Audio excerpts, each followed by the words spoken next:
अस्सलामुअलैकुम, this is me Fiza Riaz and welcome to my YouTube channel खबर है बुरे वाला से। सबसे पहले मैं चाहूँगी कि व्यूअर्स इसको बहुत गौर से सुनें क्योंकि ये एक ऐसा सबक है, एक हमारे मुआशरे के अंदर एक ऐसा नासूर एक जड़ है, हमने अपनी अलग रिवायात बनाई हुई हैं। खबर गौर से सुनें, खबर क्या है? बुरे वाला में एक बाप का इंतकाल होता है, उसके 3 बेटे हैं।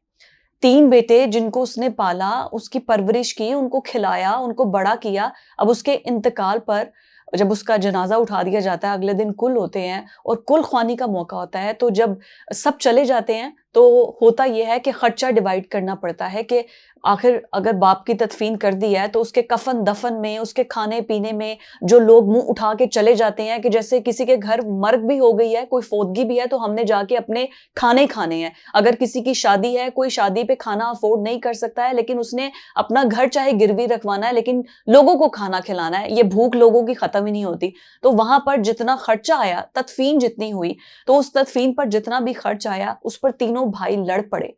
बाप के मैयत पे, बाप के जनाजे पे सिर्फ इस बात से लड़ पड़े कि हम इतना खर्चा नहीं उठा सकते। और उसमें हुआ क्या कि उसमें एक भाई ने पिस्टल निकाला।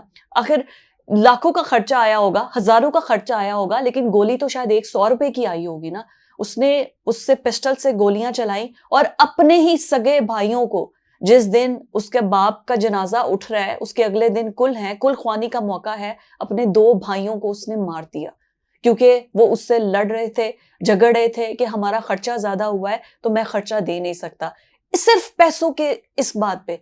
अब इस पे उस घर में क्या मातम हो कि मतलब बाप जाने वाला तो चला गया, लेकिन पीछे सिर्फ लोगों को खुश करने के लिए, खाने खिलाने के लिए कि कोई आएगा, कोई दूर से या कोई पास से, तो उसको खाना खिलाना है। अब खाना खिलाना है, फिर उसमें चने आएँगे, वो कुल पड़ने के लिए, फिर रखी जाएँगी गुठलियाँ, फिर कोई आएगा उसको पानी का शरबत भी पिलाना है, फिर खाना खा लिया तो उसके बाद चाय भी पीनी है। मतलब सारा मनोरंजन करवाने के लिए लोग तो आ जाते हैं मुँह उठा के। ये सोचते नहीं है कि उसके घर में, जो उसके घर में लोग रह रहे हैं, उनको खाने को कुछ मिल रहा है या नहीं मिल रहा।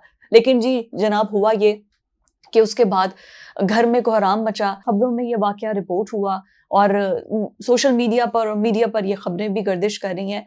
लेकिन इस बात पर बड़ा सोचने की ज़रूरत है कि हम लोग जब शादी-ब्याह का मौका होता है, बच्चियों को दहेज देना होता है, फिर उसके बाद जब आपने बारातियों को वेलकम करना होता है, मेहंदी के फंक्शन, माइयों के फंक्शन, एक तो सबसे पहले कि इतने फंक्शंस करने की ज़रूरत ही क्या है? और फिर उसको शो ऑफ, अमीर तो शो ऑफ करते करते हैं, उसकी वजह से फिर जो गरीब हैं वो कहते हैं कि हमारी बच्चियों को भी हम इसी तरह करें। कर्जा लेके वो फंक्शंस करेंगे, लोगों को तरह-तरह के खाने खिलाएँगे। फिर उसके बाद जहेज़ एक लानत है, हुकूमत वैसे तो बड़ी कैम्पेन्स करती है, क्यों नहीं जहेज़ पर एक कैम्पेन करती, क्यों नहीं जहेज़ पर पाबंदी लगाती? जब वन डिश पर पाबंदी लगा दी है, जब 10 बजे के बाद फंक्शंस नहीं होंगे, इस बात पर पाबंदी लग सकती है, तो फिर जहेज़ पे क्यों नहीं पाबंदी लग सकती है? और दोनों साइड पे। अब ऐसा नहीं है कि लड़की वाले ही जो डिमांड्स हैं वो पूरी कर रहे हैं, अब लड़के वाले भी बहुत सी डिमांड्स पूरी कर रहे हैं, तो दोनों साइड पर पाबंदी लगाएं। आम सादा तरीके से जैसे होता है, मस्जिद में निकाह करें या घर में निकाह करें, जिसकी जेब जितना इजाजत देती है वो खिलाए। लेकिन सिर्फ लोगों की बातों से बचने के लिए कि जी लोगों की बातें ना सुननी पड़े, हम अगर अपनी बेटी के जो ससुराल वाले हैं उनको खाना खिलाए बगैर अच्छा महंगा लेविश खाना खाए भेज देंगे, तो शायद हमारी बेटी को वो ताने देंगे, बातें करेंगे। सिर्फ इस डर से, इस दुख से वो जो है वो जहेज इकट्ठा करते हैं, खाने इकट्ठे करते हैं और फिर वो लोगों को खिलाते हैं कि लोगों की बातें ना सुननी पड़े। और खुद चाहे वो पूरा-पूरा साल गोश्त ना खाते हों, खुद चाहे वो अच्छा नया कपड़ा ईद के ईद पहनते हों, लेकिन सिर्फ दिखावे के लिए, लोगों को दिखाने के लिए, तो फॉर गॉड सेक इस दिखावे को छोड़ दें, क्योंकि कोई फ़र्क नहीं पड़ता। लोगों ने खाना खा के भी यही कहना है कि खाना ठंडा था। जिसको बोटी अच्छी नहीं आई उसने खा के भी यही कहना है कि हमें तो अच्छी गोश्त मिला ही नहीं। तो जिसने बातें करनी है उसने वैसे भी बातें कर देनी है।